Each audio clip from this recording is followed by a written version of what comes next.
Yeah, I know. I mean, do you feel like having a kid really definitely marks the time? It does. I mean, because you're newer to it than I am. It sets a before and after, and you don't remember the before, right? Which is just amazing. But yeah, it goes by so fast, and you can just watch just the growth. So my son's going into 7th grade now, which is just mind blowing. Right? Oh, wow. So it's you blink and it just goes by. And is it a middle school or a junior high? So middle school. So it's not a shocking transition or any of those pieces because he's already done the 6th grade part. And so now going into it, it's crazy. Right? It's just. So it's not what we had when we had all the elementaries dumping in. This one is a continuation of the same school, so it's a different format, but the same kind of faculty and that kind of thing. Whereas I remember ours, it was all the Valley schools just pouring into a random thing, and you had your friends, but then a whole wave of new people to meet, and then dumping into high school. It's traumatic to say the least. Yeah, exactly. It's good for us though, right? I think so. I think. Yeah. Man, okay, so that's one of the things I want to talk to you about is just how do you think that the mountain culture has shaped you? Like, well, it's funny. I wonder if it's less mountain culture and more a difference than our kids today, which is we were bored, right? And so I think boredom was a big part of being creative because you would have nothing to do, so you would draw a picture, you would do a thing, you would build something with your hands. And so I think kind of being in the sticks where nothing was too sacred because you could blow up something or make something or do whatever, I think that was a fun part of kind of learning how to create and what you could do, because you go out and build a fort in the trees, you go and you grab a stack of paper because there was nothing to do. There's no internet. We had 2 channels. There's nothing, right? You can pretend to look for gold. Yeah, exactly. And there's only so many times you can watch, reruns of Golden Girls, right? It's just because television was very limited. Very limited, right? So you had one of, if you didn't like what was on one channel, that was it, right? And then you just like, great, I have to watch the other channel. So that's so true. Yeah. Yeah, that's definitely one of those cases where less is more. Yeah. And I am super interested in the generational divides. So your son going into 7th grade is 13 or 14? So he's on the younger side, so he's 12. 12. Yeah. Gotcha. And but it is really interesting kind of watching this stuff change because he's no TV has ever been destination viewing. You haven't had to show up on a Thursday to do whatever, or you haven't had to wonder what something is. You just look it up, right? So it's a different kind of way. It's where you almost have an external memory now because you can go Google search the stuff. Now it's more about understanding patterns and how to access data rather than having to remember facts and repetition on things. So it's been kind of interesting watching that split. You'll go through the fun. It's been interesting watching how math is taught differently though. Like that one was fascinating for elementary school because it's taught differently than how we learned it. And it's frustrating now that we're in the middle school. It's great because it's like, oh, we're in my territory. Like I know how to teach algebra and geometry and whatever. This is great. But it is interesting watching how the things that we felt like were always the way they always were, they were just that way for us, right? And things are always evolving, right? And so we think that was some moment that was set in stone. Set in stone, and then you look back and we were experimenting on as much as anyone else in terms of learning how to do these things. Absolutely. Right? I know. No, that's so funny because when you're learning it, you're like, this is just the way it is. It's the way it is. I remember in middle school we had one of the classes did rapid serial visualization. So on the computer they would throw the words at you and you would have just these phenomenally fast reading speeds. And that didn't happen 2 years before, right? That was something clearly they were using for us, and it hasn't continued since. And that was an old Air Force kind of technique for teaching people to absorb things. So it evolves. Yeah. Even just simple things like an overhead projector. Oh God, yeah. Just the basic technology of presentation. And that just changed in our lifetimes, right? I remember going into college with the acetates and doing the things to then having the computers be able to project and all that. It's just... Yeah. We're from the era of, microfiche and Oh God, yeah. I mean, having to go to the library and do research, and then have to slide the tray around to go try to get that article that you want to read. And no keyword searching. You learn how to spot text very, very easily. So right. And you figured out the way a library was organized, so you could just kind of look through an area. Yeah, it's funny.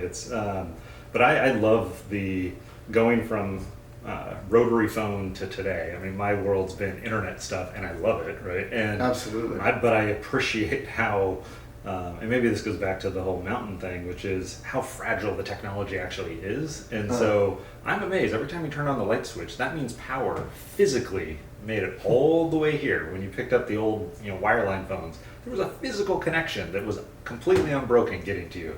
Because growing up where we were on an old logging road.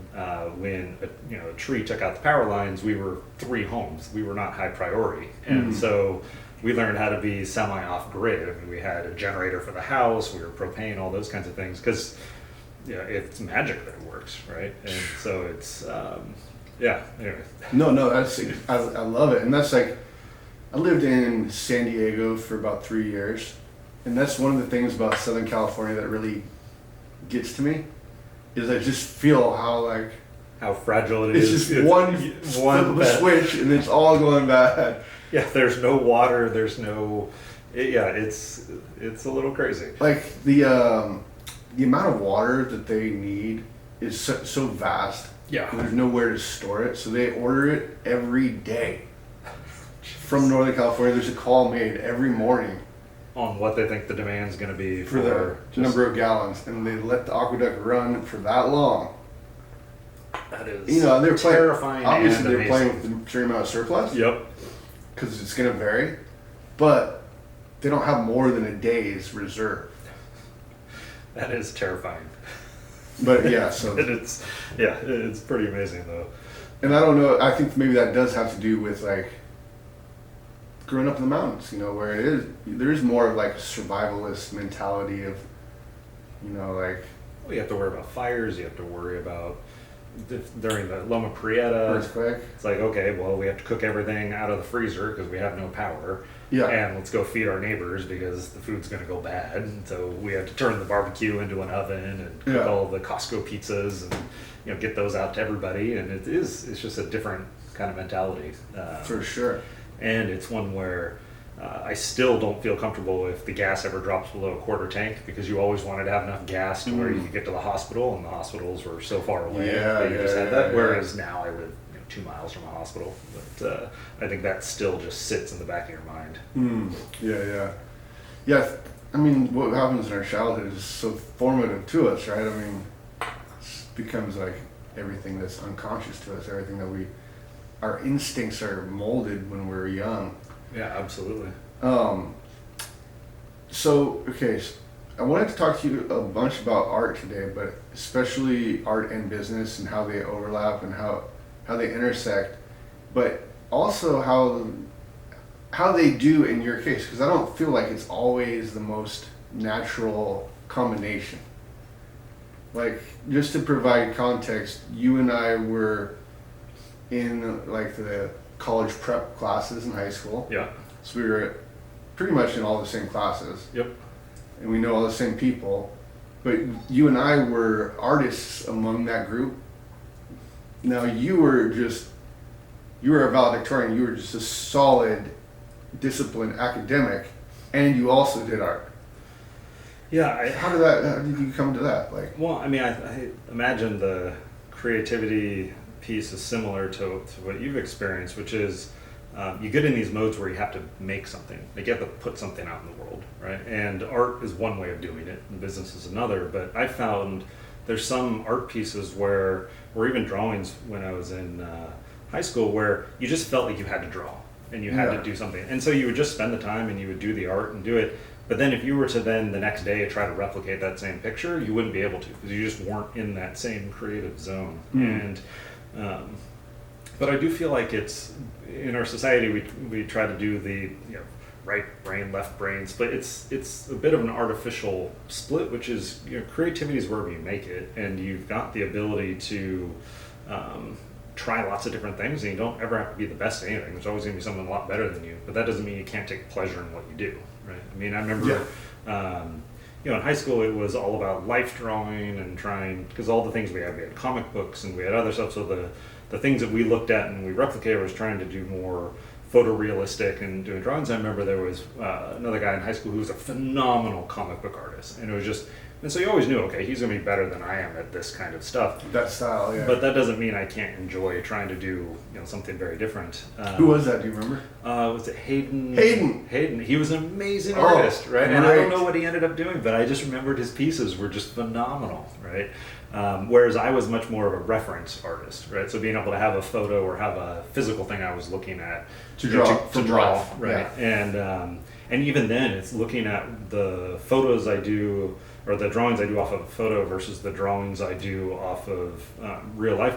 I can tell which ones. I mean, obviously you remember which ones you do, but you can tell what was based off of looking at a 3D model versus what was done off of a 2D recreation. That's what I did my senior project on Lewis and Clark. Oh, I did like being able to see the perspective differences that people have. I did a year-long study of a model, and I did painting from life and painting from photographs.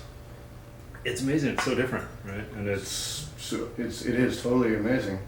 Yeah, because part of it is it's obviously hard to capture that moment when somebody's there and you're under time pressure and all those things, but it is a very different perspective because you're not going to be stationary while you're drawing the person when they're in real life, so you're going to catch slightly different angles. So then when you're drawing, how do you make sure that you are catching that same single angle even though you're not, versus the photos not going anywhere? Right? Yeah, so exactly. That's interesting.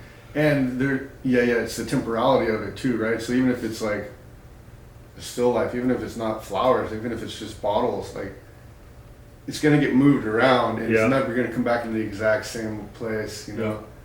So you have just that moment to get it done. That was amazing. What was it? I can't remember, was it Monet or who did the series of paintings? So as the light changed, he would move on to the next painting, and so he was capturing the same day, but in 3 different chunks because of that same issue, right? To make most of the time. Yeah, exactly. Because like you were saying, like professional artists who have to figure out how to do it every day. Oh, I have such respect for people because I do it for fun and for kind of just an escape for things and release, but people who have to create on a regular pace and they've got the deadlines and have the things, I mean, they've got the technique to fall back on, but then that's such a hard thing. I mean, it's so amazing when somebody has to go and do, the paintings or the drawings or the different creative pieces under a deadline, right? And they've got to just somehow hit those deadlines every single time. It's amazing because I'll have it where I'll go 6 months, a year without doing a major painting, and then I'll do a whole blitz of them. But that's because it's on my ebb and flow, which is just a very different experience, right? So. Absolutely.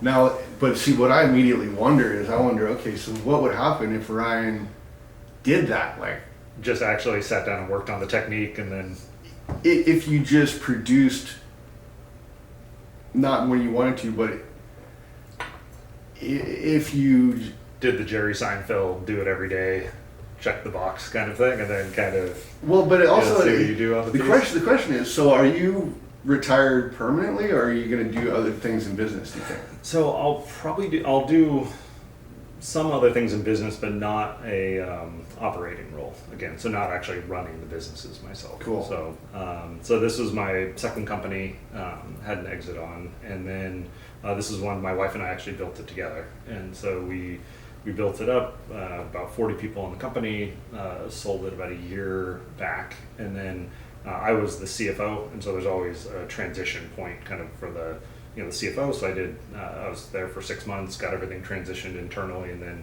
exited out. But then it was 5 years of just nonstop, and it's 24/7, and it's it's scary when you're running a company and everything kind of falls on you guys. That if you make strategic blunders, there's a lot of people whose lives are integrated in with that company. You've got to make sure it's a big success. And so that was an amazing experience, but it's kind of fun to put a pin in it.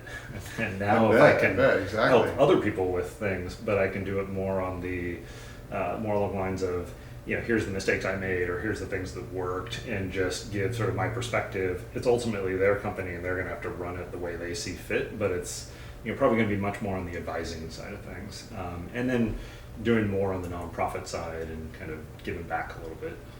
So does that mean that it wasn't really your passion to do it?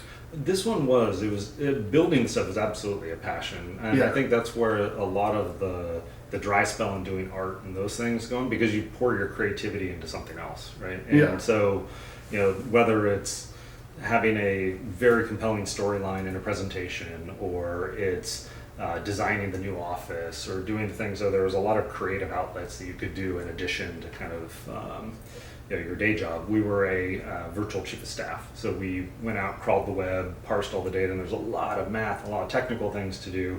But then there was a bit of an art to it, because you had to go discover where is this content on the web. You had to get very scrappy in trying to figure out how to do it. So it channeled a lot of my creativity into the business and the data platform, which was a lot of fun, right? And watching your folks grow is amazing, right? Because you That's go, gotta feel good. yeah, because you have people that you're working with, and they become family. I mean, it's, we have people come into holidays, and we do so. For Christmas, we had one of our old product guys with his mom, come to our house for Christmas, and it's just one of those things where you just kind of integrate it into your life. But so while there's pressure there, the upside is also for sure there. Yeah. But it's it's scary, right? Because it easily can go to zero. I mean, that's of all course. those things, And, right? yeah, who wants to be responsible for that? No, it keeps you up at night. So Yeah. Because it's easy when you're doing something that's just you, or a handful of people who are bearing the risk. But once you start hiring people, you're responsible for the outcome for them too, right? Like absolutely. That becomes a big No, change. but how much do you really feel that responsibility? Because I mean, to me, that just means you're a good person. You know what I mean? Because I mean, a business has a ruthless side to it where things just happen. It's not like under your control. I mean, of course, there's corrupt business practices, which we're not talking about. Yeah. But just succeeding or failing, I mean, sometimes it's luck. There's a certain amount. There's right? definitely luck. There's also creating the environment that can let luck happen, right? And so there's a lot of, I think part of why we built Accompany, and it was a tongue-in-cheek name. It was Accompany because we accompanied you everywhere. So it's kind of this.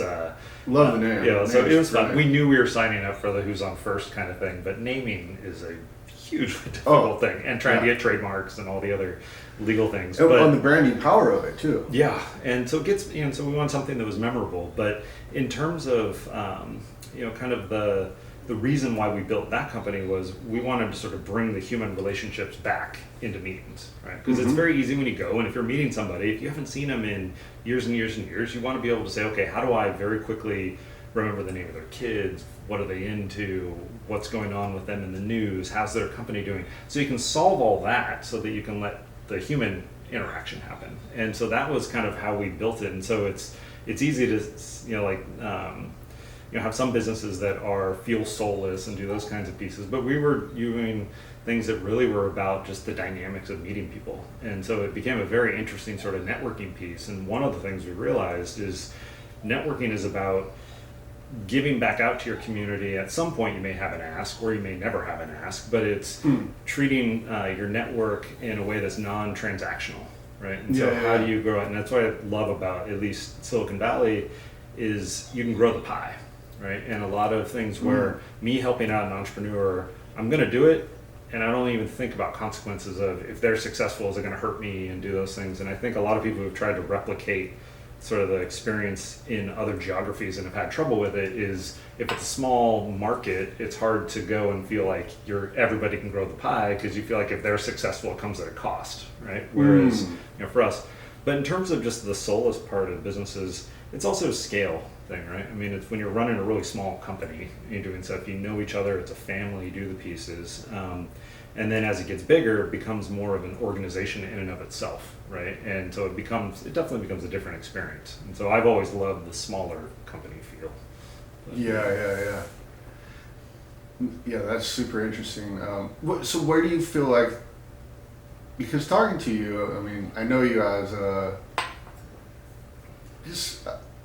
good guy, a guy with values, ethics, not like competitive, but not like trying to screw people over, a good sports person, somebody who is successful but isn't like walking over people to get to where you're going.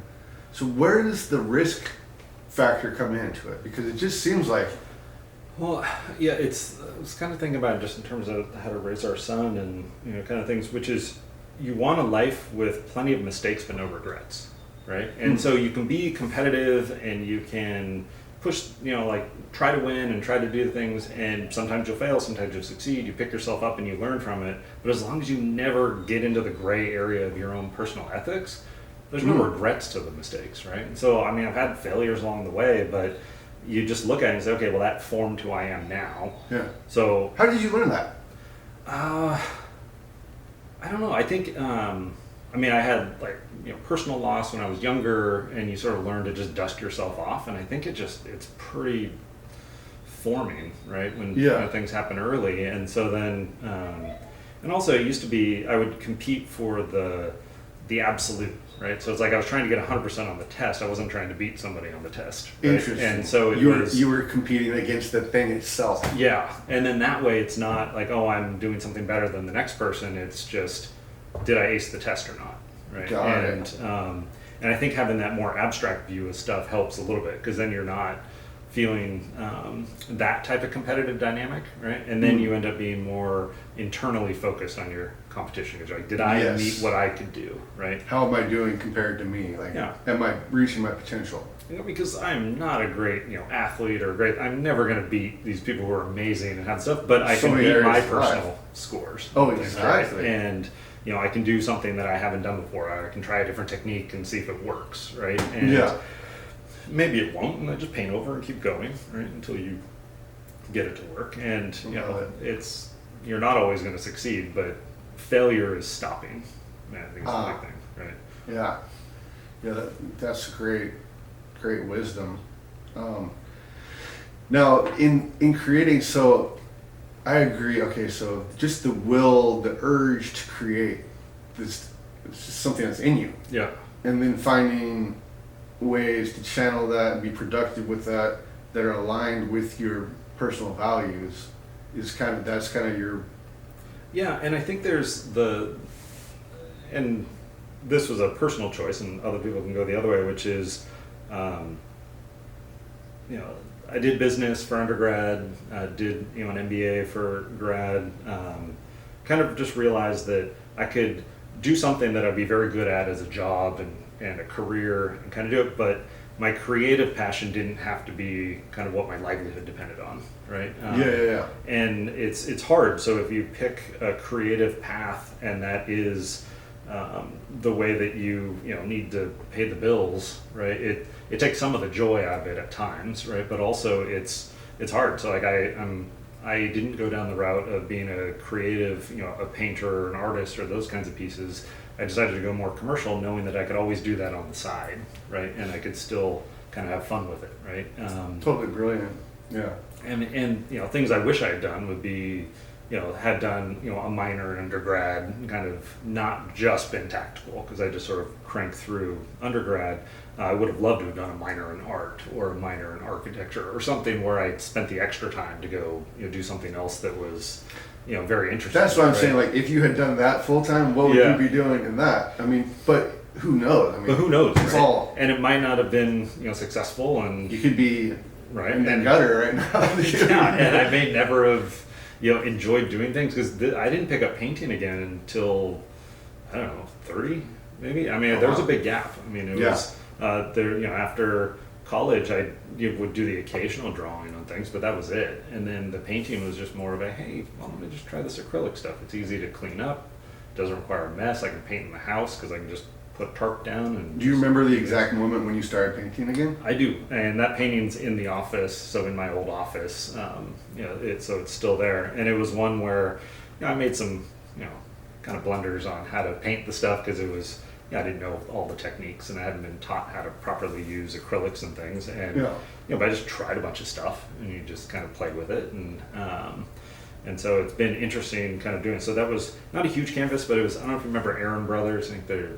not around anymore, but they always used to have this buy one get one for a penny kind of sales. And so I just stocked up on a bunch of canvases, stocked up on a bunch of paints, and just made sure I always had something kind of laying around kind of on a canvas, and then that way it makes it also less special, right? Because if you have a pack of stuff, you just go try it, and if you whiff it, you whiffed it, and it's fine, right?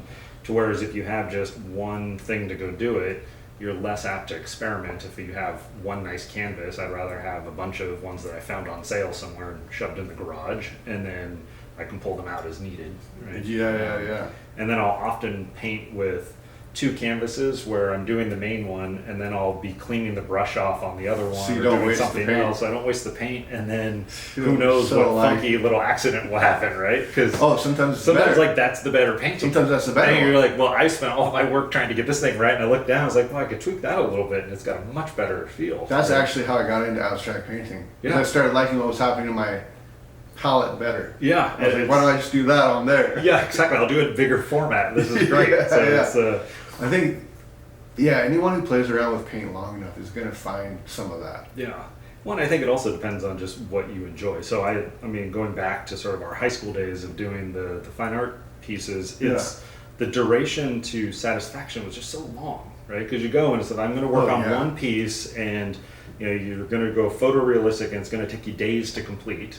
Yeah. Or you can just go and sit down and paint, and it's big and bright, and we do the stuff. Like, so this was the one I think we talked about earlier, was in the middle of a negotiation for selling my last company, just needed a break, went out to the garage, and it was from white canvas to here was 2.5 hours. And it was, I mean, you can even see the marks where I used squeegee to smear the color in the background first, doing the stuff. And, but it was finished relatively quickly, and then I have an end product, versus if I was trying to go perfect detail and doing all those things, I'd probably still be working on it and would never be satisfied.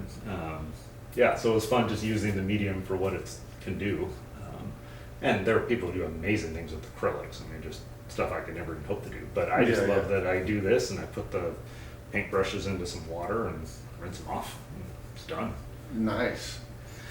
Yeah, and that's such an interesting switch too. Like what I like and what I hear you saying is how you have kind of created these little pockets of artistic freedom.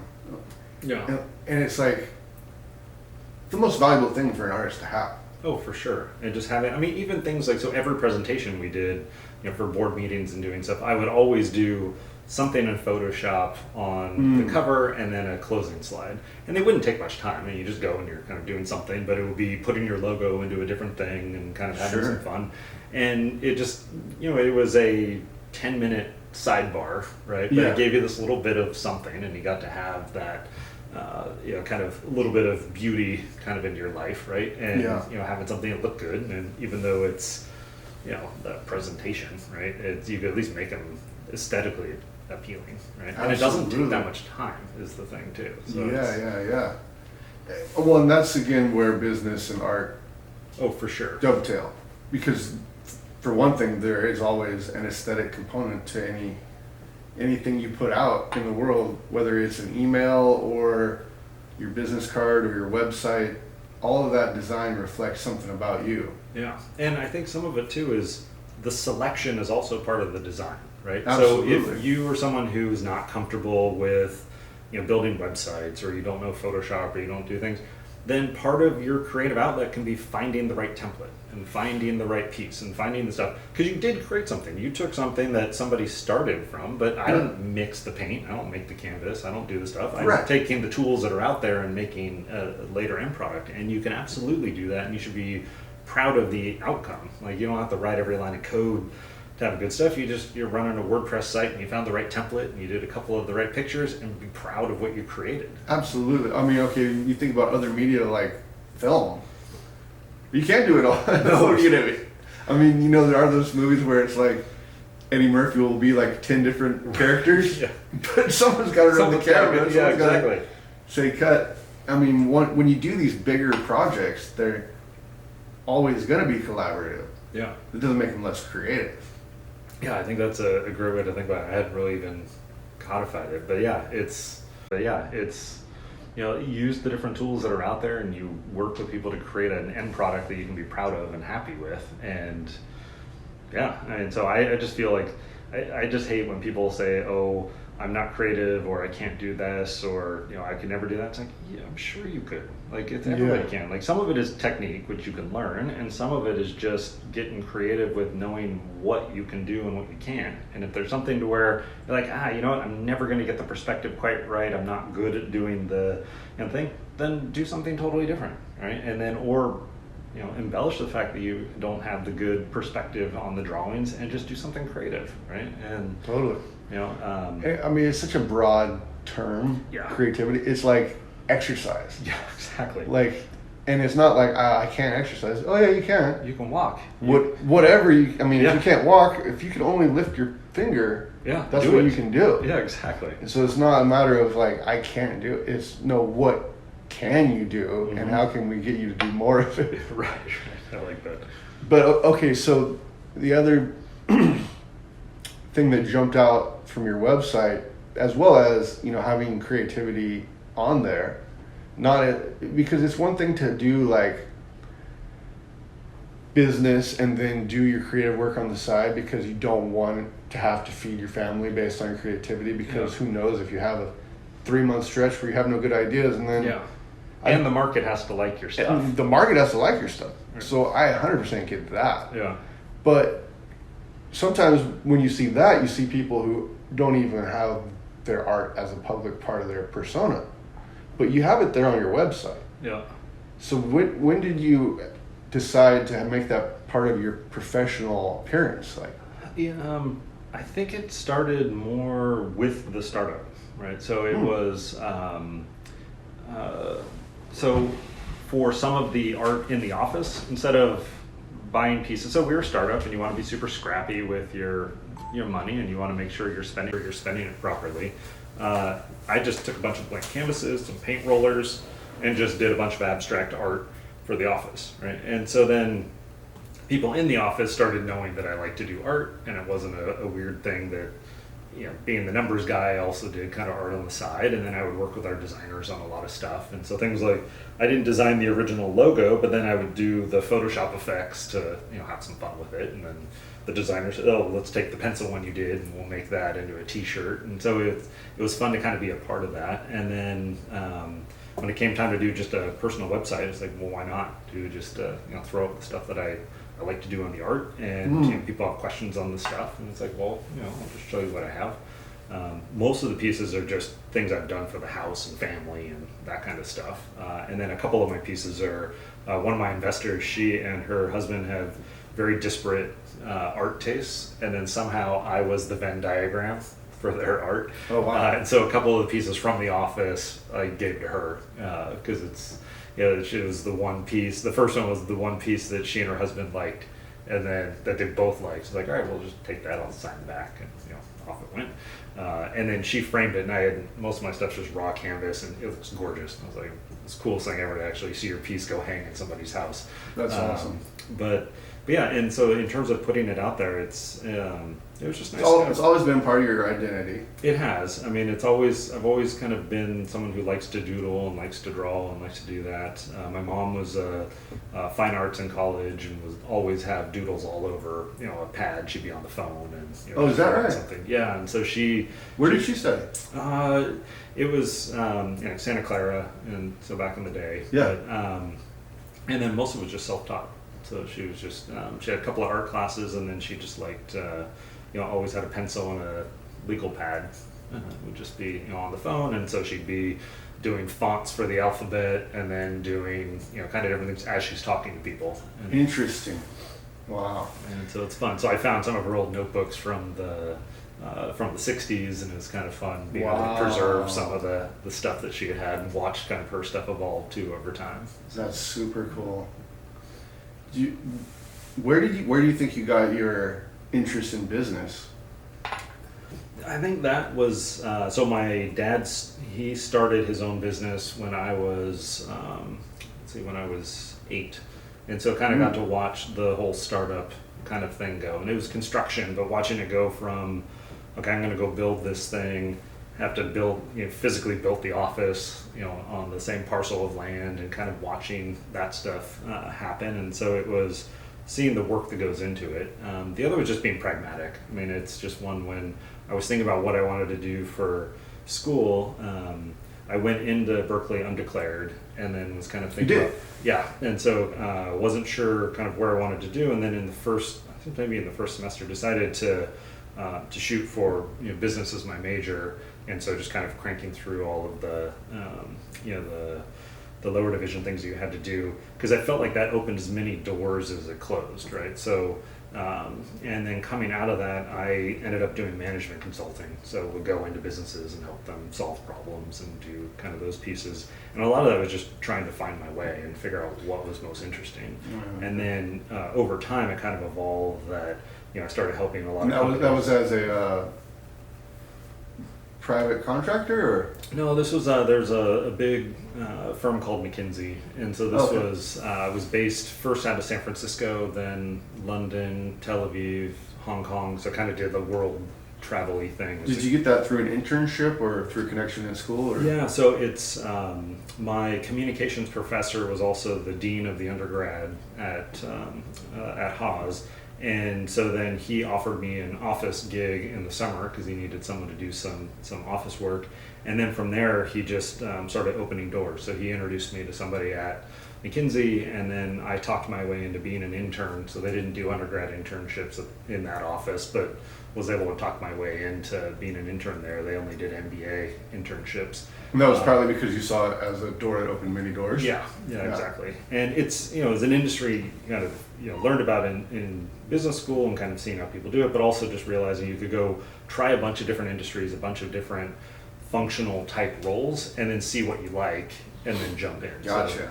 So you're giving yourself a chance to test and taste. Yeah, exactly. And then all it really did was make it realize I like smaller companies, because I would go into very large companies, because McKinsey is a kind of an expensive consulting firm, and so you would only be serving just gigantor companies. Why do you like the smaller ones? Because you can make more change? It's the variety, right? And so I love the, I call it kind of institutional ADD. So being able to go and just have each sort of month be something dramatically different than what you're doing in the last month. And so it's things like when we were doing the startup, it's, find an office, remodel the office, switch gears and start building the website. The next one is, how do you, start building a data platform? I mean, it's all just very different things. And so it allows you to keep growing and then kind of have, sort of in, products, you have this S curve, right? So you get, high return, and then it starts to taper off, and you layer a bunch of those kind of, so as sort of energy starts tapering off, you've got something else coming in that you can build. Staggering. And then you're always going to have stuff you got to do that's no fun, but at least you can layer in other things that are interesting, and then you can take sort of that natural procrastination and do productive procrastination. So basically, like, I know I have to do this tonight, and I really don't want to do it, but I'm going to crank on this today because it has a big return on investment. And then I'm still going to have to do this tonight, but at least while I was stalling, I got to do something useful. Active form of resting. Yeah, exactly. So there's actually this painter that I studied with, Frank Galuska, great painter, but he also does like a very realistic style and a super abstract style. Oh, and then he can just alternate between... He goes between the two, and it's a whole different type of work. Yeah. So while he's doing the abstract, he's resting on the figurative. Oh, I like that. Sounds like you're doing a very advanced form of that, of like... But it's fine. It's things as like the, building the original, company website while, I still have the number crunching stuff to do. And it's like, well, I can at least do that while I'm not looking forward to doing the other thing that I've got to do. And as long as you get it all done at the end of the day, it's great. But, but it's not a bad way to make sure that you're just 100% efficient all the time. You sort of force yourself into the mode of, okay, well, I got to finish this now, and I've got a 2-hour block to get it done, and then you get it done. So. And why is that? Is that just because that's just good business to stay productive, or? It's just learning my own, I think, did we stop on the audio on that guy? I think it just paused. So I think in terms of it being, whether it's good or bad for business, it's more just my own personality. So it's learning how you work as a person. You just don't want to feel unproductive. Yeah. So it's you want to feel like there's output. And I think part of that, it's personality, but also it gets shaped by your career too. right? And so my first job with consulting was very much about building presentations, having output every day, having something where there was a measurable progress towards a goal, because you worked under very short deadlines, and so you would constantly be trying to solve problems. And so we would have interim check-ins before the big, sort of final presentation on things. And so you just got into this mode of having to show something for the effort you did that day. Yeah. And it seems like that's a really difficult one to measure the return on investment. oh, for sure. So you got to go above and beyond to demonstrate that you're really putting the work in. Yep, for If sure. it doesn't work, Yeah. it's not because you didn't do the work. Right, yeah, exactly. And I think the other one is just in terms of my personality type is I love efficiency just in general. So I don't like doing the same thing twice if I can figure out how to automate it the first time, right? Nice. So there's a lot of things. So even in business setting, it would be things like, well, I'm building this, but I could probably use a spreadsheet to figure out how to automate that output. So while I'm building that, I'll do the thing, because I know 9 times out of 10, I'm going to have to do the exact same thing over again in a month. Let me figure out a way to do it now so that I can just, hit go and not have to do the same thing again. And so it's systems. Yeah, so big on the system stuff, and Yeah. and it's funny. And then part of the fun of exploring the systems and building the systems is just that, right? It's the discovery and building and all those things, and then you table them and you move on to the next thing. So it's personality quirk, but it's part of what's Works built to your in. advantage, yeah. It does, so it's pretty fun.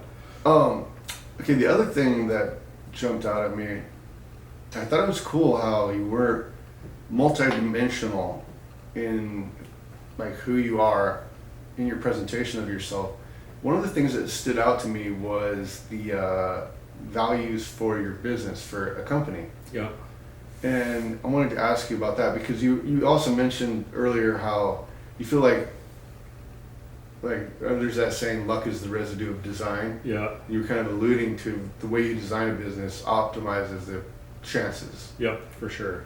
And so it was at this table when it was just the three of us as founders. So it was my wife, her best friend, and me. So as the CEO, CTO, and CFO, as sort of the founding team for this company. And before we even hired anybody, we brought in one of our friends who does organizational design and chief people officer work. And we actually just sat down here with big sheets of butcher paper and brainstormed on what we actually wanted the company to be, not from a product or things, but where's a place that we can be proud of working, and that we can, have a set of standards that we hold ourselves to, so that we make sure that we're making the right decisions, right? And so it's sort of like building an external kind of morality for the company, right? Yeah. And so it's, how do you take how, the three of us felt about things? And so we started off, and there was, the first one, which came pretty quickly, which is Don't be an asshole. well, just no assholes, period. Yeah. Right? And every time we violated that, where you think, oh, I'll bring this person in, and no, just institutional rejection, right? Like you bring them in, it was a bad cultural fit, Yeah. and you look back and you're like, yeah, we knew that, so we have to stick with this, right?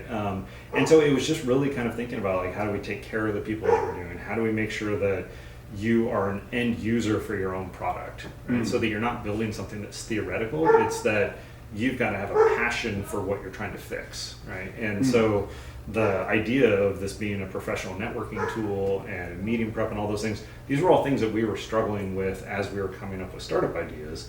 And we're like, well, why don't we just build it, right? And since that way we get to dog food our own product. So we get to say, okay, if I'm going to go build this thing, I'm going to build what do I need to go solve my problem. And then that way there's never a big gap between what your customers want versus what you think they want, because you're one and the same. And I think that helps a lot. And so I think sometimes you do have some great startups that'll just come up with a problem that they know nothing about and they just really want to go solve it. But a lot of times it comes out of your own personal need and your own personal thing that you're trying to fix, right? And being able to do that, I think, is a big change. And so, we mapped those things out, and it was, it was good. I think we only modified maybe one of them over the course of the company, right? And so we sort of kept those as our thing. And then we did things like I did a poster where I put the values up and then interspersed our names with the same font as a darker color, so it's got all of our names up inside the poster, and we sort of hung it on the wall. And then we were able to take the different elements of it and actually make them into different posters and have them around. So it was another artistic outlet. An artistic outlet, and then also that visual reminder. Like, Yeah. Just like guardrails, like keep you on track. Yeah, exactly. And it's things because it's like it's the move fast, but you got to fix it. So it's like move fast, fix fast, right? So it's in a startup, you're always got to be moving, but you got to still remember to go back, and there's always going to be technical debt. There's always going to be things you have to take the time to go back and fix. So moving fast can't be at the expense of not finishing what you start, right? And fixing what you do. And so just having those kinds of things built in. But yeah, it was fun, and it was and actually the Accompany entity is still within Cisco today, and it's actually the cornerstone of one of the products. So if you use WebEx and your company enables it, all the people profiles and all the work we do now surfaces to 300 million users, which is amazing, right? And so to go from having your own user base and all your things to all of a sudden just have this massive scale, it's amazing, right? You're like, that must feel great. Yeah, so it's like your baby gets to be in front of so many people, right? Yeah. And some of it was even the design choices that you help inform. Like you've got the designers who have the amazing eye and they do it, but you're part of the creative process, so you feel ownership of that output, even though you didn't write the code and you didn't actually do the final decisions on the designs, but you were part of that input, and it's really amazing to see. Absolutely. Yeah. Yeah, that's so cool. So where were you at in your life when you decided to start that business? Because it sounds like, obviously it's a super important turning point for you, yeah? For sure. So I had started my career doing management consulting, where you're sort of outside in, so you're advising companies on things, and they may or may not implement what you want to do, and frankly, you don't necessarily know the intricacies of that business in terms of what it takes to implement, right? And so you mean just like their culture? It's their culture, and you're arm's length from that, and then you may be suggesting something that goes against what their culture is. Yeah, right. And it may be something that has to be done from a theoretical basis or a competitive reason, but it might never have a chance to implement. Yeah. And so I then took a little bit of a sidebar and worked at family business. So and then went and got my MBA. So I was helping kind of the family and construction and kind of thinking about that. Then I went back into consulting, but then I ended up leaving after I finished my MBA. And I joined one of my classmates running a small venture firm. So we invested in startups, and it was early stage, where it was like just a couple of people kind of startups. And so I started doing more things where it was helping them with their financial planning or their pitch decks, or there's different things. And so I sort of grew into this CFO kind of role, and it wasn't something I had planned on doing, but you sort of accumulate kind of these skills, and then had a chance to jump in and do a turnaround at a company. So I went and I was sort of a turnaround CFO. So I spent 2 years fixing the business, getting it ready for sale, getting it sold, and it was 2 very long years, right? It's just... You didn't like that as much? No. You'd rather build it right to begin with than try and fix something that's not working? For sure. And it's, so all of the gray hair and all that came from that time period. Interesting. And then... You feel like you learned a lot from it, though? Dog years. I learned so much, right? Yeah. And because you're just going through and everything is urgent and fast, because the company was going to run out of money. We weren't going to be able to raise more money. It was, when I joined, it had a very short runway left, and so had we not made the changes, it would have gone out of business, and we would have had to do it. And did it succeed? It did. We ended up going from sort of a 6-month runway to we sold it after 2 years, and then the company that bought us, just as things go later on, they went under. This is part of the cycles. Yeah. But then I took a little bit of time off as just, kind of the drumbeat of this stuff. Because when you're the CFO, you do the transitional piece, and then you step out, and then you do your next thing. And it's kind of just the rhythm of the role, because you don't need 2 CFOs at a company, and kind of thing. And so that was the first time I took a break. And so during that break, we then started a company. And it was fun, because that was in that same sort of summer. It's when I taught my son how to swim, and was able to sort of just say, okay, we're not going to be bringing income in, but I'm just going to take a little bit of time to do the life stuff. And then we started a company, and we said, yeah, let's do it right from the get-go, which then starts with the values and who you want to bring on board and all those pieces. Wow, that's so interesting. So starting out with the consulting, you start to get your knowledge base of that macro overview. For sure. And you pick up tactical skills along the way too, because it's a lot of consulting is telling a story, right? And so being able to go and say, all right, I'm going to do a presentation. Back to art and culture. Back to art and culture. Yeah. And so it's almost like a Pixar storyboard, right? Before you sit down and actually, map out and draw these charts, you need to figure out what conversation you want to have. And so it was building sort of that conversation. And so and then obviously spreadsheets and all those other good things. And I think it's interesting because you look back and we're old enough to where we can start to reflect back on our careers. We sure are. It's easy to look at things and have it look like we did it all intentionally, but obviously I didn't. I tried different things and figured out what I wanted to do, but consulting was a great foundational piece because you just find out my wife never had to write the board decks. We would talk outlines, we would talk about content we wanted to cover, but I could just solve that because I spent so many years doing that it was just second nature to go do it. And then having been an investor, you saw a bazillion board decks, right? And so you know what was good and what wasn't. And so it's, but it's skills that I just never thought I would have or hadn't even thought were critical, and they just become second nature, which is amazing, right? And then kind of as you evolve through your career, you just figure out what you're both good at, but also what you enjoy doing, and hopefully they end up converging. They don't always, right? But even if you're doing something that you don't fully enjoy, how do you find those moments of joy in it, right? It's like what we were talking about of putting a little bit of design into the presentation or being able to do something, and it doesn't sidebar or derail the conversation at all. It's just something that at least gives you a little bit of pleasure while you're doing it. Right? Absolutely.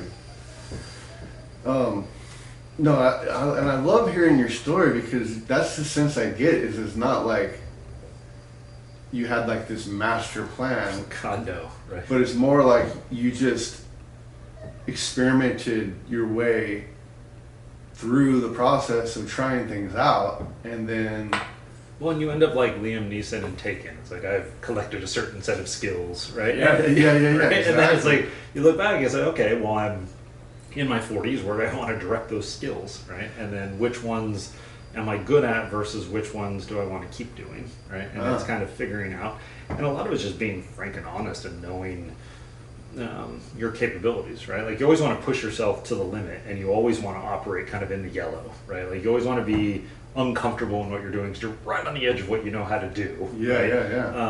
But there's some things where you can never be great at, right? So then make sure you're not trying. So I'm a deep introvert, right? And you are. Oh, absolutely. And that's part of this, which is I love people. So it's not the shyness aspect. It's just by the end of a week of meetings, I am burned out on people. Like I need quiet, alone time doing something. I'm an introvert too. Yeah, and this was a great way to where my in-laws aren't going to go talk to me while I'm in the garage painting. Gotcha. Right? Or, because you go and it's like, that is a valid reason to not be interacting with people, is doing a creative thing. And so I think as an introvert, it's not a bad backstop to just go try it. No, it's great. I mean, to have things. So the thing is, like, introversion will always lose to extroversion unless you find a way to carve out that time. Yeah, but it's knowing that it's, I can't do a role that requires me to be that extroverted for all the time. And so it's kind of understanding on like that, knowing that I love actually getting into the details, right? Like I like roles where I get to actually roll up my sleeves and get into practice the meat of the problem and practice them. And so versus, it's, versus kind of, other ways of doing things and saying, okay, well, if that's what I'm into and this is who I am, I shouldn't try to fight my nature all the time. I should just build systems around it to figure out how to optimize my nature, right? I love it. So, that's so smart. Yeah, and but it's also, so a certain amount of it is luck, like what you're good at, you kind of can't control that. We both gave up on a basketball career at a certain point. That was, good, practical. Very good for everybody. Advisable. Yeah. But it's like, you narrow it down to what am I good at, and But so for you, your experience and your inclination, your talent, and then the experience you got also led you to see different problems, which is key, right? Yeah, but it is funny because you can't even go into a cafeteria without looking at how to improve the process. You're like, wouldn't it make more sense if that was over here and we did this over there? And so you're history and your things do shape you, right? I mean, it's, Oh, yeah. you know, so you look back and you're like, wow, I'm very different than who I was 25 years ago, right? Oh, yeah. And so it's, you know, it is interesting to kind of see that, but it's, but yeah, it is fun. There's obviously the nature component, but there is a lot of nurture, and you can help fine tune a little bit of the nurture, but there's some things that you just can't force feed to fundamentally change. No. Right? And so it is just kind of learning that balance over time. No matter how hard we work, we're not going to get to the NBA. No, we're not. I mean, the only way you could is if you bought a team and put yourself on the roster, pretty much, right? Dude, I couldn't even play horse at this point, right? Like, Yeah. it's, yeah. But I mean, just for the glory of like getting, like that's what. Do you pay attention to anybody in business, or you just did business? But like, So it's funny. So yeah, I mean, there's a lot of entrepreneurs and you know, business people where you kind of watch what they're doing and you kind of respect them. And I've had sort of the good fortune to just be, you know, in sort of the heart of all this stuff, right? In Silicon Valley, and so it's, you do meet a lot of people, and you meet some really amazing people, but there's a whole lot of even more amazing people that you don't know their names of because they don't want to be in the limelight. Sure. And so you meet some people and you're just like, wow, that is who I want to be when I grow up. Like, here's someone whose things were never about their personal brand. It was always about the company and the products and the customers. And you look at it and you're like, wow, that person's amazing. And so there's definitely some people where you just look at it and you're like, that is absolutely who I want to be when I grow up.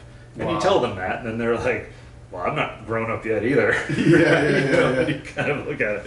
But yeah, it's fun, and it's, you know, because nice people can finish first, right? So I've met some people who are just and introverts, amazing. like, and introverts can. That's not something you think of when you think of the C category. No, but you're building a team, and so you complement who you're working with, and so if you're an introvert, then you just need to find those extroverted people that can match what you're doing, right? And who can do the parts you can't do. And that's, you know, I think it's, you know, one of the things that I often advise people who are starting businesses is it's really hard to do it by yourself because you want to have somebody who balances out your own things. And so the chances that you're going to be functional for everything, all those things. Yeah, and you know, it's also just it's good to have that sort of personality type balancing. Right? Yeah.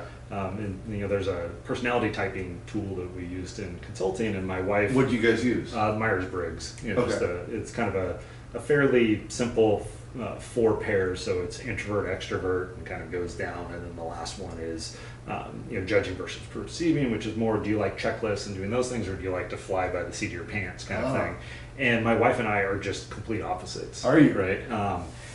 But it works because we have the language to talk about it. So I know how she expresses things and what she's looking for. She knows how I do it, and you know, and I think that was one of the things that worked out really well for the 3 of us as kind of the founding team for our stuff. Is we understood where we were all coming from, and you know, that part helped. That is so interesting. I was just thinking the other day about literacy. Yeah.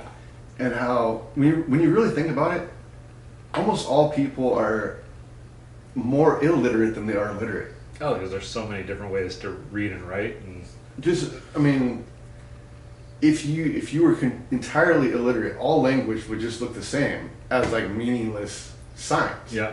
But 90% of the signs in the world right now are not the language you know. We don't know. Right. So in the world of language, we're illiterate. Yeah. But so what you're saying though is you understand each other's language in that way of like. Yeah, and I think it helps a lot because then you can have discussions that are up a level and a bit more abstract without them feeling personal.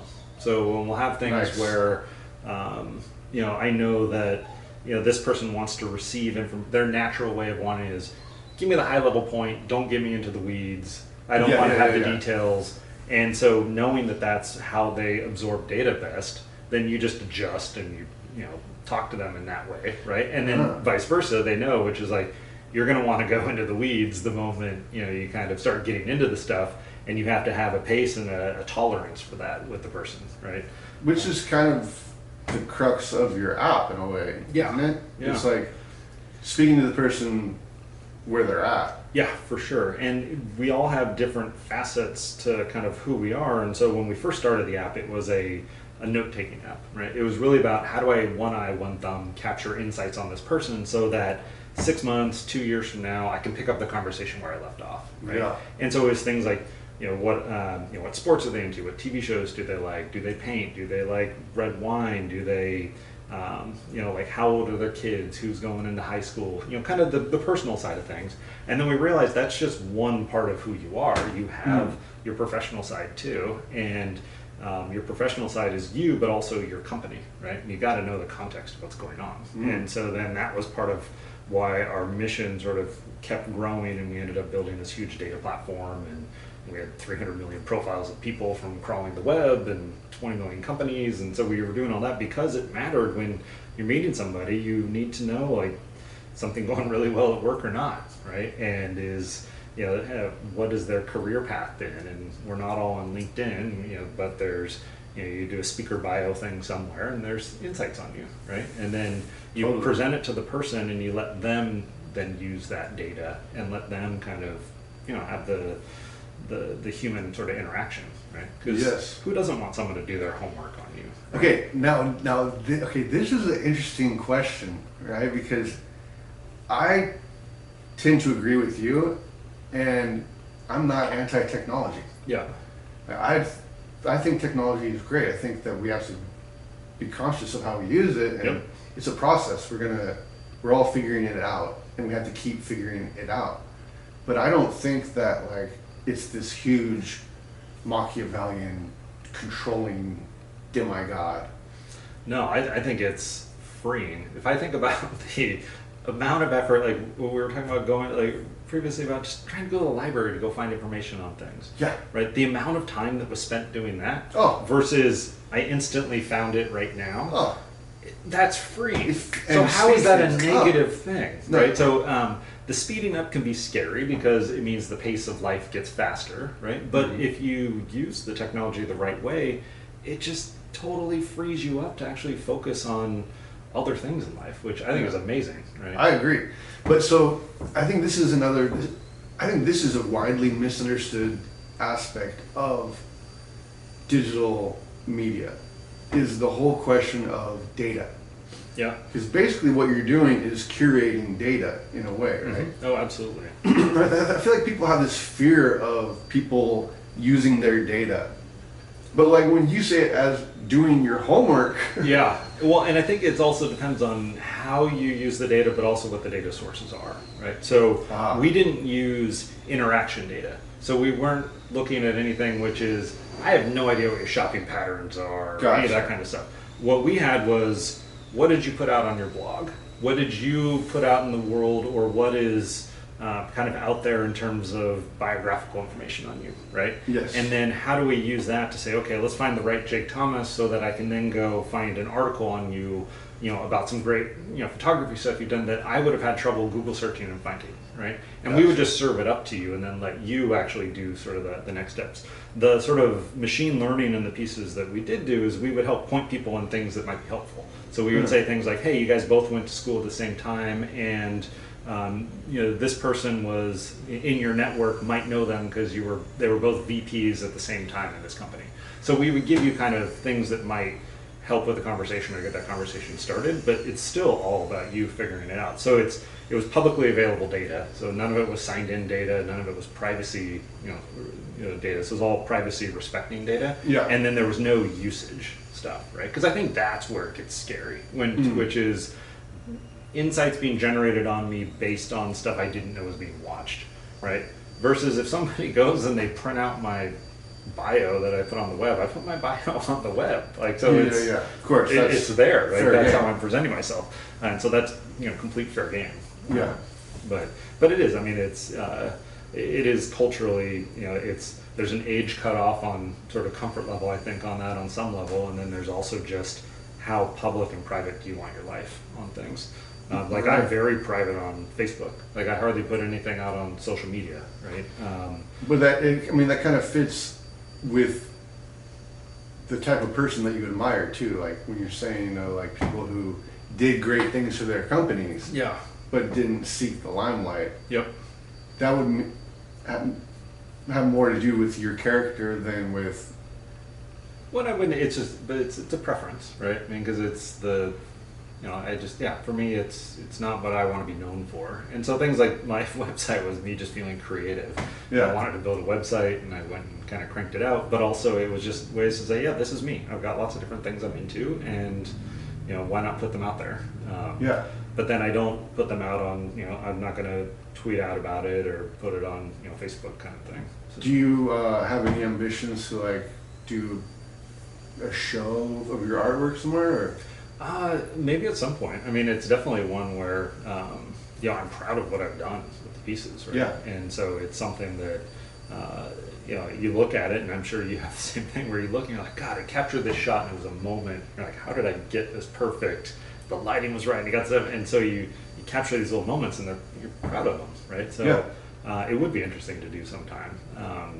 And then, I do have pieces that are hanging in friends' houses, and it's kind of nice to know, right? Like I had one who, actually asked for the brush, but since I had done it with a squeegee, I gave her the squeegee that I used to make the painting. Nice. And so then, like that's hanging in the back of the painting. Yeah, she's got it, and so it is fun to showcase your stuff. So I mean, at some point, it'd be fun. Do you feel like art is one of your biggest sources of joy in your life right now?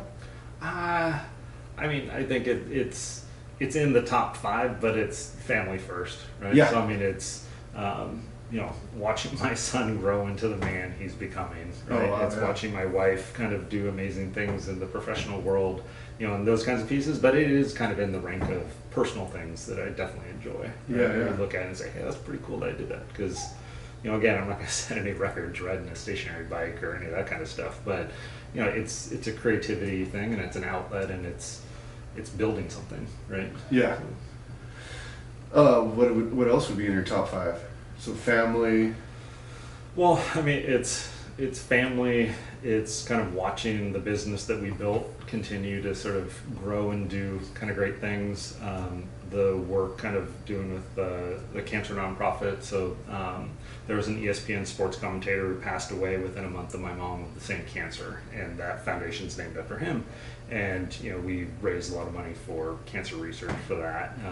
And then I'd say probably art and house design and that kind of stuff, because I love tinkering, right? So it's all fun to just be creative in some form, right? So like I like fixing the house or putting in a new sink, or like just doing things where it's fun. Right? It's so interesting, like how balanced you are in some ways, because it's like.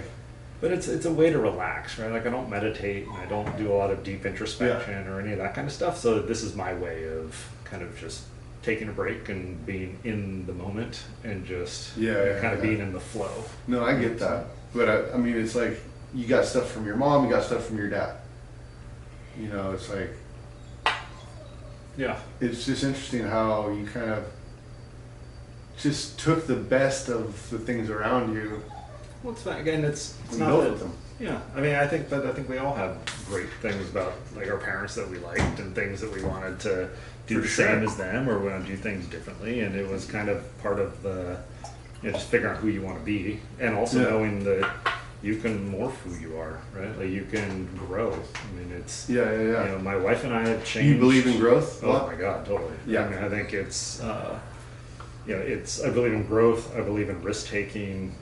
Pushing yourself, past what you think you can do, because somehow you'll always make it work, right? You just have to have that belief that you can figure it out. But I've had so many times where you're at the start of a problem and you're looking at it and you're like, oh my God, I have no idea how I'm going to get there at all. And you say, okay, well, I'm just going to break it into steps to figure out how I might get there, and I know I'm going to get it done. And then you just get it done, and it might be all-nighters trying to figure it out and kind of doing it, but that if you put enough grit into it, you'll figure it out. And then, and then with the personal growth side of things, I didn't think I would be doing a lot of things I've been doing in life. And I feel fortunate that I'm, like mountain boy, right? Who's gone off to do random things, and I lived in other countries, and I did stuff I never thought I would do, right? Absolutely. My checklist is well filled, so now everything's gravy at this point. So I know that's what's so interesting about your situation to me is like as an artist, because when I was thinking about that earlier, it's like just as a thought, exercise, it'd be interesting to think about what you would have done if you had just done art. I mean, it'd be interesting to know if I still got pleasure from it.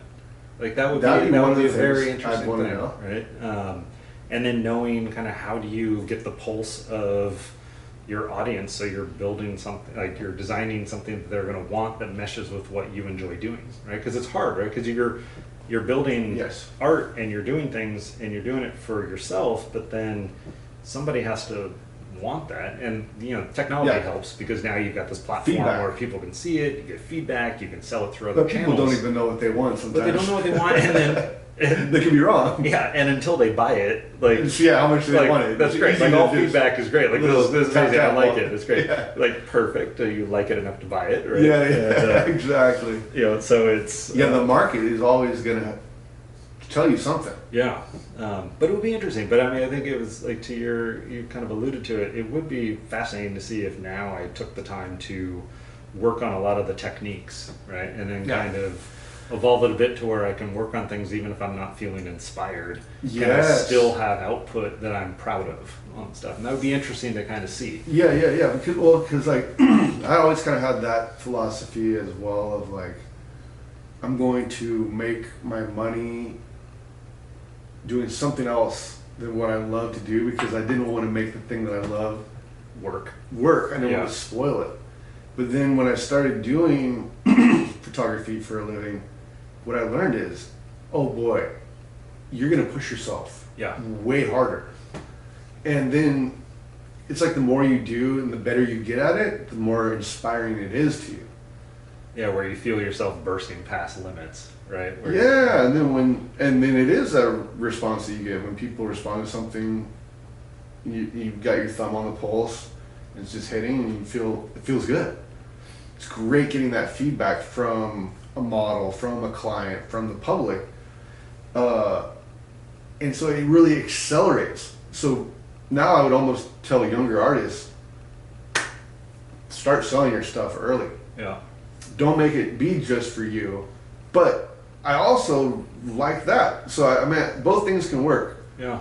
But the thing that's interesting about your situation to me is that you wouldn't really have the same pressure of like, I gotta feed my family with my artwork. Yeah. But I feel like you're more internally pressured anyways.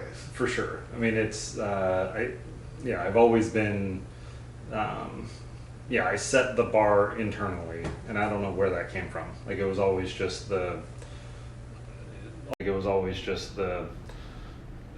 always shooting to get 100% on whatever it is that I'm doing. Yeah. All the stuff, and that was always internal, and I'm not sure what caused that, and that was from elementary school on.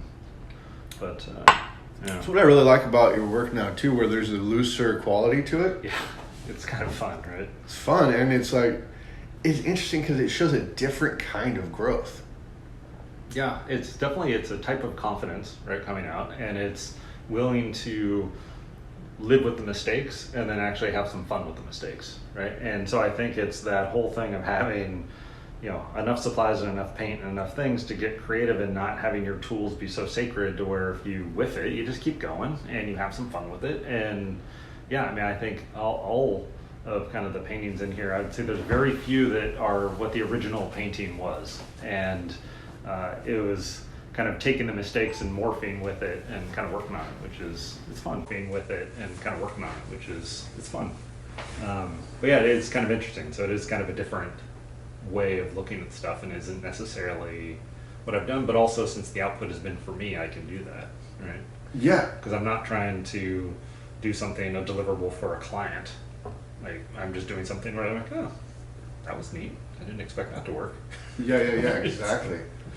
But I almost feel like it's almost like it's a great position to be in, because as an artist, you always, if you can be bought in a certain way, then you kind of lose that integrity. Yeah. But then of course you got to sell, so what are you going to do? You got to do something. But to not have to, what you recognize, which I think a lot of people don't recognize, is the true value of artistic freedom. And there's a freedom that comes just from when you feel inspired, having the space to do it. Yeah.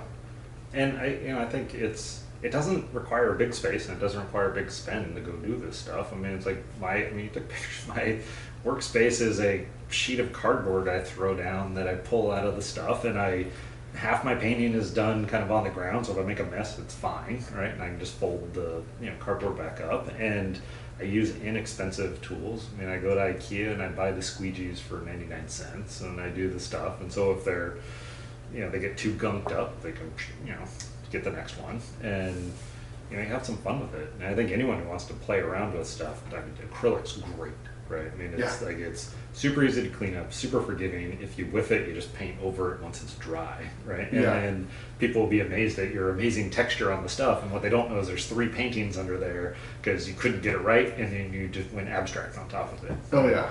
So you're like, oh yeah, that's totally intentional, right? Yeah. And then, or mixed media or those kinds of things, because I've had fun doing that too. There was one painting I did where, to get the texture, because I didn't have enough paint, I used spackle, like drywall, to get sort of the texture and stuff, and then painted over it and did the piece. And then I was painting a bird, and I wanted to do just a very fine quality, teeny tiny little bird. Yeah. And I just couldn't get it right. And so I cut the piece of the, not the canvas, but the actual sort of top layer, because I had kind of a finished coat, and revealed the drywall spackle underneath. And then I just printed onto, so I found a picture I liked, cropped it down. It was a friend of mine's picture of a hummingbird kind of in flight. And so I, photoshopped it down to where it's just the hummingbird, and then I printed it out onto a piece of paper with tape on it on an inkjet. So it was still wet, and then just did a transfer onto the stuff. Didn't work right the first time, sanded it off because it's drywall stuff, and then did it again until I got it right. And nice. It's fun, right? So you just like play around with stuff and simple, right? And it'll work or it won't. And if it doesn't, you at least learn the techniques. I mean, the first couple of paintings you're gonna make a brown mess, right? Like you're gonna mix too many paints together and it's gonna be wrong. And you're like, okay, well, I'm not gonna do that again. But you can have fun with it, or use the brown paint for something else, right? Yeah. I love that. Like I have the same sense of like not wasting food and not wasting paint. So I will always, whatever's left over, I will put it on a different canvas. Like, but I feel like it kind of can give you continuity between canvases too. For sure, it's. I think it's fun to paint multiple things at the same time, and Definitely. Not that.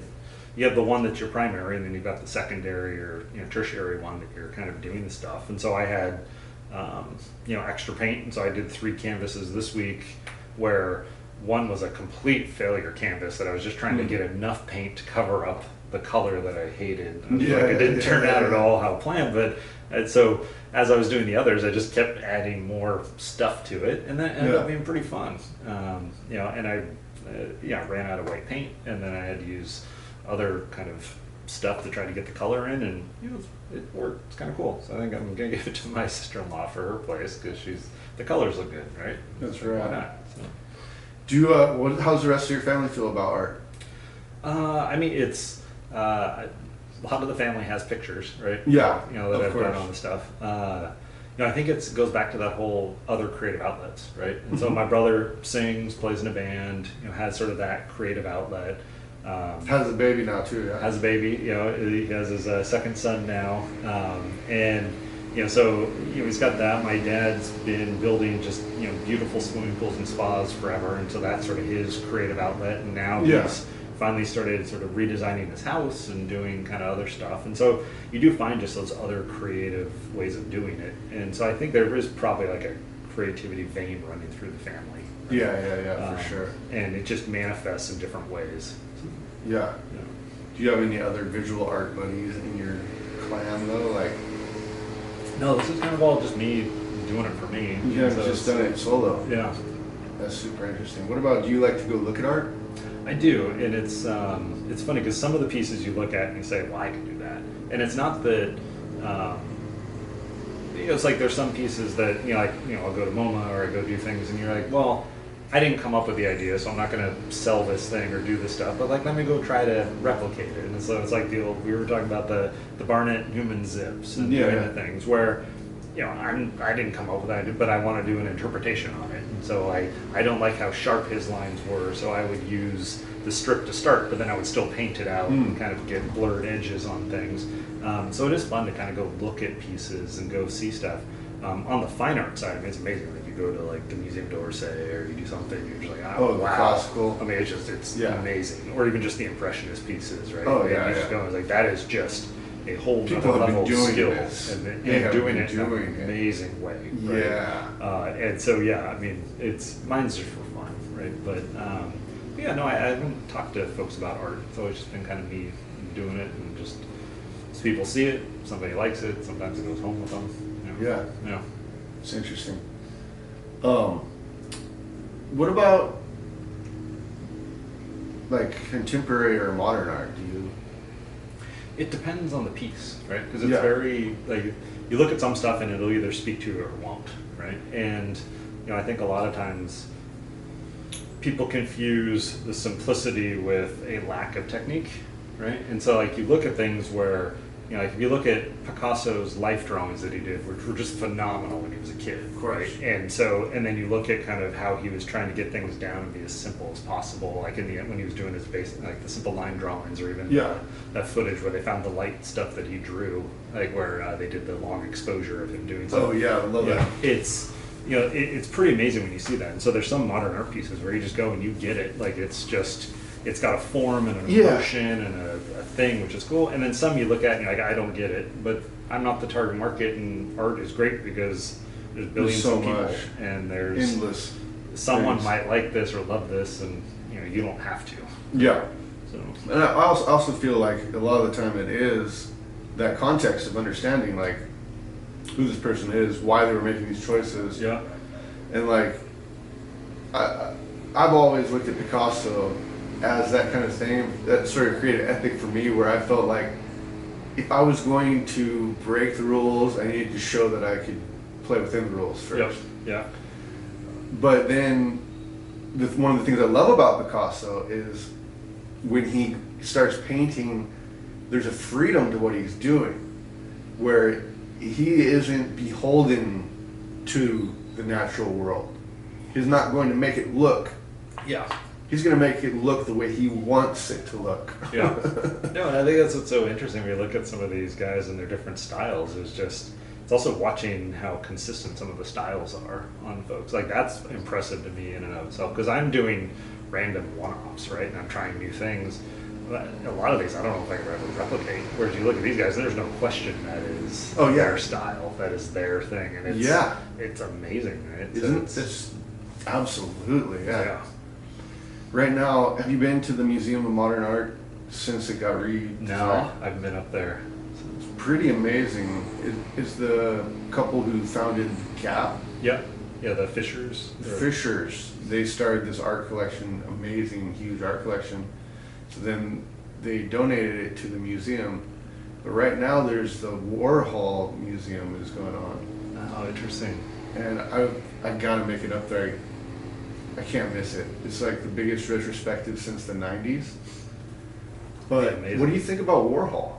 Well, he was interesting because, I mean, some of it was, there's things he did, and then there was things that his sort of factory produced, right? Yeah. So, and, some of the pieces are, it's funny because it's easy to look at it and be like, well, this, like, it's easy to not get it, but you realize he was the first one to do some of these things, right? So like when you see the 4 pictures in a thing and the colors are all set, and now it feels so common. Yeah, you're like, oh, sure, there's a Photoshop filter for that. You're right. Like, well, yeah, but he did it first. Right? Yeah. Or he took a mundane object and painted it, and he did a thing, or he had his guys do it, kind of thing. Yeah. So it is pretty interesting when you look at it. It's things that when I was younger I didn't appreciate it.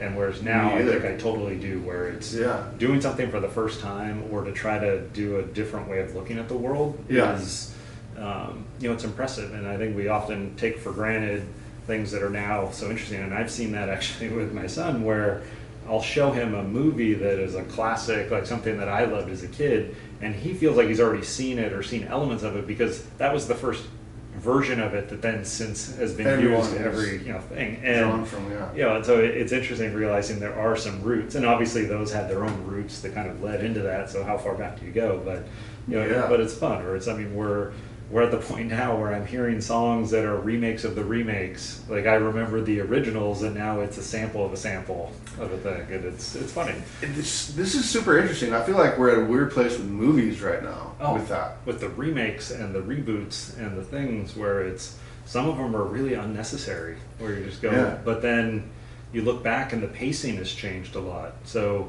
you have things and you have a memory of a movie, and you're like, well, why don't I watch the original? And then you watch the original and you're like, wow, this is Seems so slow. different. Yeah. It's so different. So I mean, there is room for some of it, but yeah, there's some things where like, I don't know that this needs to be redone. Yeah. But I feel like that's a market thing too, in that when you're spending that much money on a movie, you need to have some sort of, Yeah. you know, so it's like when you have a comic book character, you've already got a full built-in audience. Yeah. So whatever you do with the next Batman, people are gonna check it out. Oh yeah. But so then it kind of gives you that ultimate respect for the people who started stuff. Like there was no guarantee. No, not at all. It's been pretty amazing.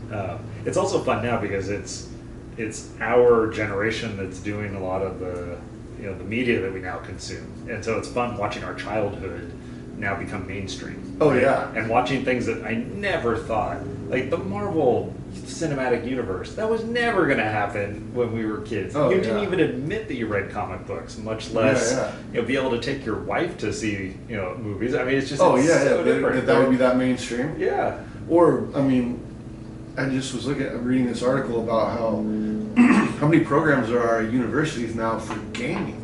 Yeah. Oh, it's a it's a bigger industry than movies. Yeah. Right? I mean, it's people spend more money annually on video games than they do going to the movies or renting. So things have changed, right? So the reason I ask you about Warhol though is because one of the things that you don't see Warhol in your style very much. Like you've got a more fine art, refined style. Not like, I mean, you do stuff like the Lego computer that is poppy. Yeah. But one of the reasons I think about you in relation with Warhol is because Warhol thought about art and business. Oh, for sure. I mean, he was absolutely very commercial and very smart about kind of what he was doing. Yes. And that is such an important moment in American culture. And,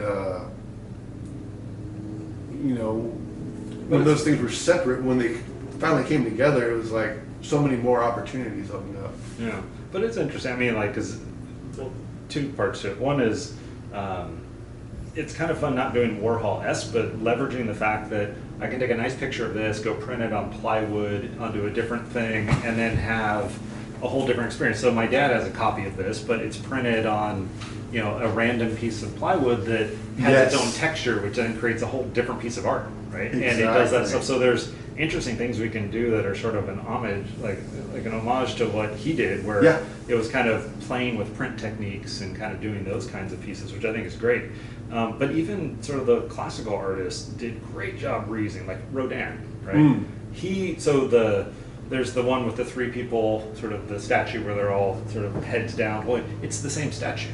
It's the exact same one but rotated, because you catch different angles on it. And so he massively reused his stuff and was super commercial with it, and it was fun. Like the Gates of Hell is all his other art squished down and sort of fit in, and so you go through it, and it's amazing because he just did scale copies of things and he did stuff, and so it's fun where we look at some things where it was 100% clear that that's what they're doing, but you look at someone like him who was very fine art, but he was very smart about how commercial he was, and he also was I did an audio tour kind of around the sculpture garden, and when you hear the backstories, and it's like you just realize he's making fun of this person. Oh, He's yeah. doing this stuff in his art and things. He's where in you love with that woman. Yeah, and you just have Personal. no idea, right? Yeah, Because you're just absorbing it for what it is, and then you find out there's this huge backstory on it, which is interesting.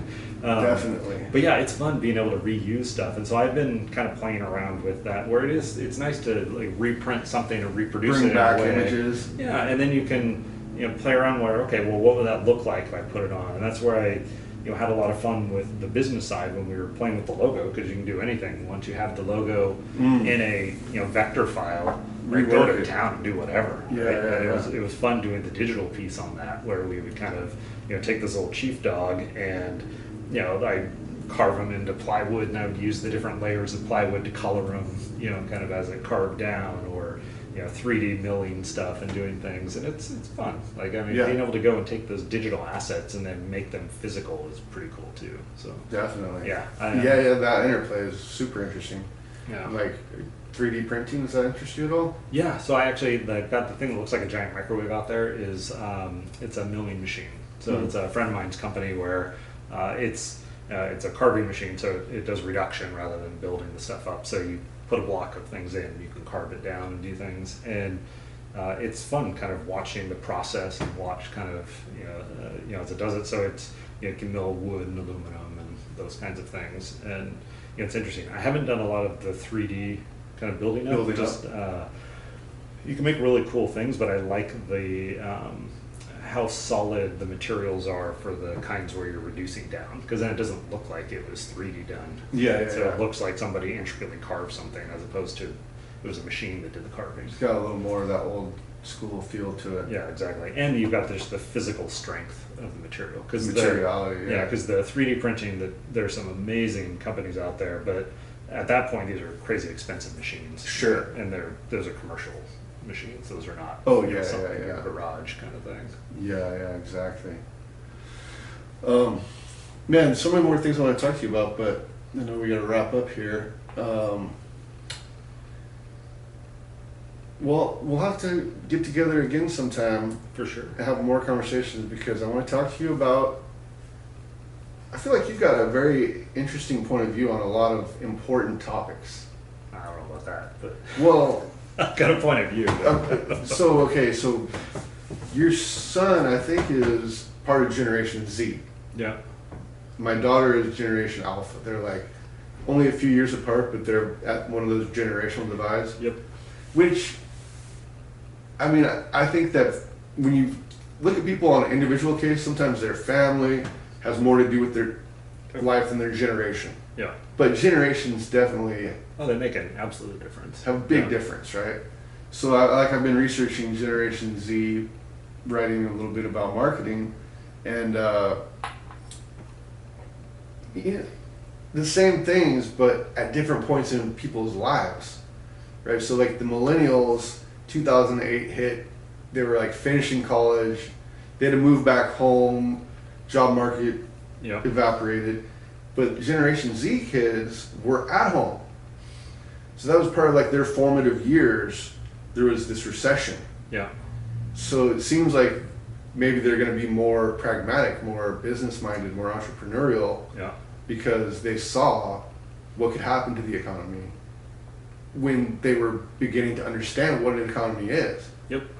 But also what our kids are going to be facing are things like artificial intelligence, which I know is a part of what you guys are working on. Yeah.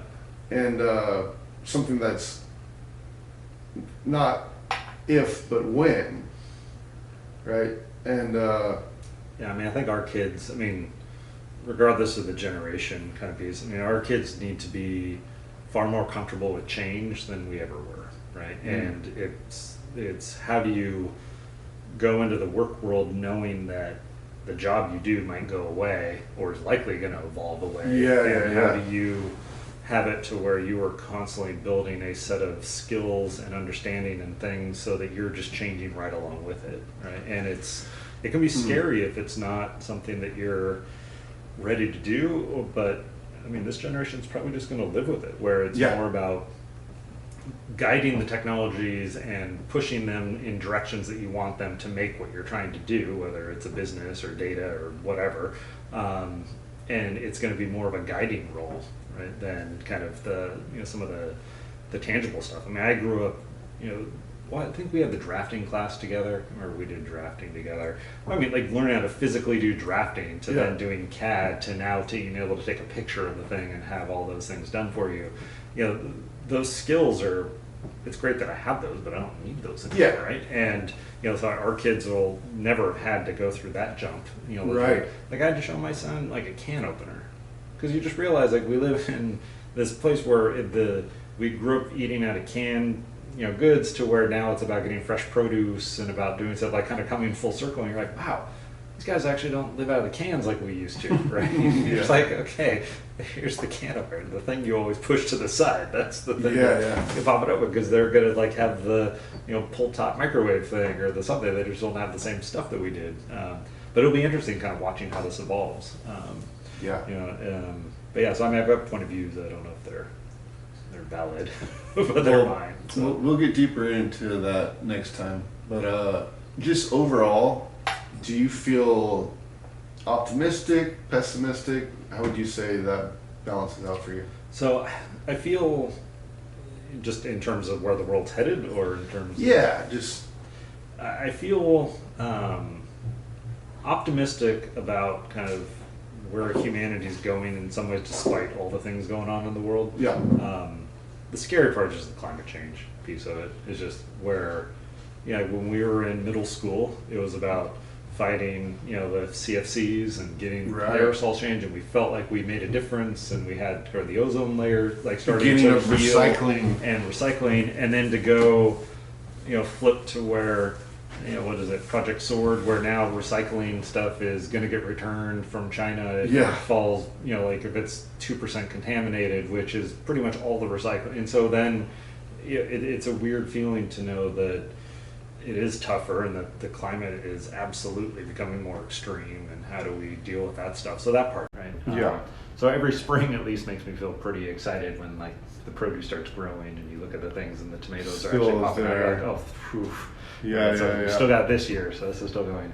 But I do. So you do feel pretty alarmed about it. Yeah. I mean, there's just no question. I mean, it feels like the weather's getting more extreme over time, and that's part of it. And we live in a planet that's gone through a ton of cycles, and then now we're watching a new cycle come in. So I mean, that part is scary, right? But then I hope there's people who are trying to push hard and make big changes on it, right? And, the part that gets frustrating or scary is just how do we, other than reducing our footprint and by, here I am drinking out of plastic water bottles and stuff, but like how do we reduce some of the waste and some of those things? But it is like, how do we fix this? I don't know. But there are smart people on the horizon who are working on it. So. Yeah, I don't know. So I'm torn. So I mean, it's scary on the one hand, but then I'm watching sort of the next generation and the technologies and the things that hopefully can come along to help improve this. So. Absolutely. If there's I was that ends on a sad note. No. I was like this saying where you have to have the pessimism of the intellect, but the optimism of the will. And because the thing is, the whole idea of the apocalypse has been around forever. Yeah. So it's just because we have the science doesn't mean that we feel it more than other people did in the past. Oh, for sure. You know what I'm saying? Like maybe even they felt it more because there wasn't the science. Yeah, the unpredictability was just so random. Now we have more insight, which makes it feel more tangible. But it's it's always been there. I mean, we live in an ecosystem, and ecosystems change, and they don't always suit us when they change. No. So, but I feel like that's kind of just part of the excitement of life, and that's what makes it so good. Is that there is that risk, and that you know. Well, and it just makes it that much more precious, right? Which you just look at it and say, this is this tiny little marble float. I mean, just with the whole Apollo anniversary, you just like, we're this teeny tiny little blip in the universe that just happen to have these circumstances, and that makes it that much more amazing, right? So it is, and then just the fact that the Earth revolves and the sun is there again. spring happens, there is produce there. Like, it's an amazing thing. Amazing. Like Absolutely amazing. It's a pretty wondrous place. Yeah. Yeah.